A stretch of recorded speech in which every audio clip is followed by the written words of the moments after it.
everyone, my name's Leah.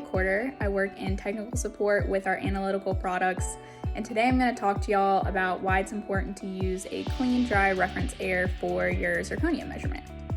So the zirconia sensors make their measurement by comparing the concentration of oxygen in your sample gas to the concentration of oxygen in a reference gas. Therefore, it relies heavily on having a stable reference gas in order to make a stable measurement.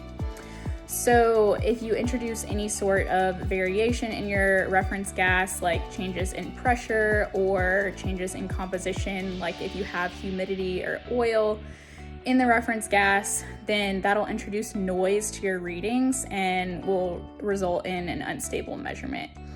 Also, if you have substantial amounts of humidity or oil in your reference gas, since that cell is heated to 750 degrees Celsius, if it makes contact, it can crack the cell.